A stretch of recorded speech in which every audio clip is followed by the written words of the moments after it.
मैं anti narcotics का minister था, minister for state. Intelligence based operation के थ्रू आपको जब अरेस्ट किया तब मुझे पता चला, और मुझे जब मैसेज आया तो मैंने उस वक्त के डीजीएनएफ और ब्रिगेडियर्स को बुलाया और उन्हें कहा कि अपनी औलादों की कसम खाएं कि यह सच है कि गलत है। मैं उन डीजी साहब को लेके गया प्राइम मिनिस्टर के पास, यही अल्फाज प्राइम मिनिस्टर के थे। मैं उनको कैबिनेट में लेके गया जिसमें फैसल वाडा साहब और ये सारो तारिक साहब जो है बावलपुर से मुस्लिम लीग काफ के, तारिक बशीर चीमा साहब, उन्होंने क्वेश्चंस किए। जब आपको फोन आया 9 मई के बाद शाहिद आफरीदी का कि शहरियार के साथ आपका जो मसला है मेरी भाभी को आप लोगों ने क्यों उठाया है, मैंने तो आपकी फैमिली को, आपकी इज्जत को,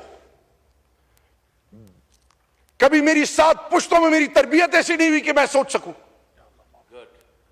मेरी मां बहनों बेटियों को आप जरा पता कराएं कि मेरी बीवी बेटी के साथ आप लोगों ने क्या किया। मैं चुप हूं। ये बाकियों की जो माएं बहनें बेटियां हैं, राणा साहब आप तो पहले कहते थे कि जनरल बाजवा ने मेरे ऊपर केस बनाया था, मुझे ख्वाजा साद रफीक ने हाथ से पकड़ा, मैं उलझना चाहता था। अभी आपने कहा कि जी इमरान खान ने उसको कहा था। आज नीनल नामों के नीचे हैं। मुझे मेरा उस वक्त भी मजाक उड़ाया गया था जब मैंने कहा था कि नीनल नामों के नीचे खड़ा हूं, अगर इमरान खान मैंने इनके खिलाफ ये मुकदमा बनाया हो तो अल्लाह हमें ईमान की मौत ही ना दे, तब भी मजाक उड़ाया गया था। मैं आज इतने अरसे बाद भी ये कह रहा हूं, आज आप पॉलिटिकल एडवाइजर हैं, आज आपके पास इख्तियार हैं, इंक्वायरी करें, तहकीक करें, बताएं कि किसने आपके खिलाफ ये पर्चा काटा था।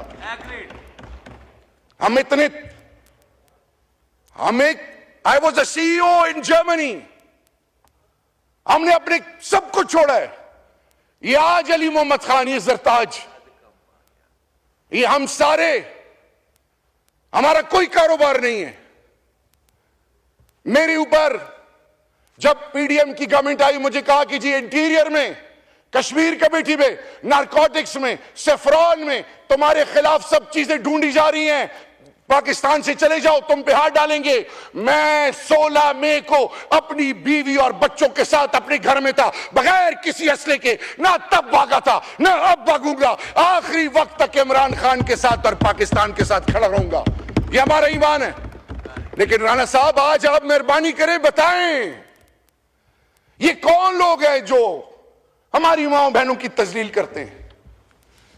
आपकी बीवी, मेरी मां, मेरी भाभी, मेरी इज्जत है, जो उनको गुजरना पड़ा, जो इससे पहले पीपल्स पार्टी ने सहा, जो MQM ने सहा, जो आज अख्तर मैंगल साहब मुंह फेरे बैठे में, जो बुक्ति साहब, ये बातें जो, जब ये मेरा भाई आज ये बात कर रहा था, 2 आवाजें मेरे कानों में आई।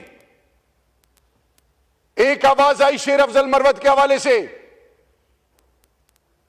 कि लगता है कि सॉफ्टवेयर अपडेट हो गया, और इधर से आवाज मुसलसल उनके हवाले से, उनको डिस्करेज करने के हवाले से आ रही थी।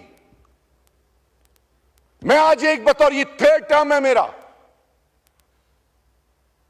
आज मैं ये सवाल पूछना चाहता हूं, आप ना होते तो आज मुझे फिर मौका नहीं मिलना था। ये कौन सी ऐसी कुव्वतें हैं जो हमें अडियाला में भी नहीं मिलने देती, हाई कोर्ट से हमने कंटेम्प्ट में परमिशन ली हुई नहीं मिलती। ये कौन सी ऐसी कुव्वतें हैं कि स्पीकर साहब के साथ एक डेलीगेशन रशिया में बैठे और उनके खिलाफ 7ETA के पर्चे हो रहे हैं।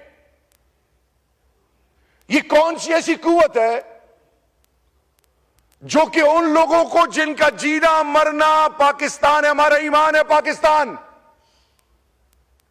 मां बहनों बेटियों की चादर और चारदीवारी को पामाल कर रहे हैं। हम मॉडल टाउन और डी चौक को भूलना चाहें, आने वाली नस्लें नहीं भूलेंगी। ये इजाजत किससे दी इस सियासत में मां बहनों की बेटियों की तजलील करना?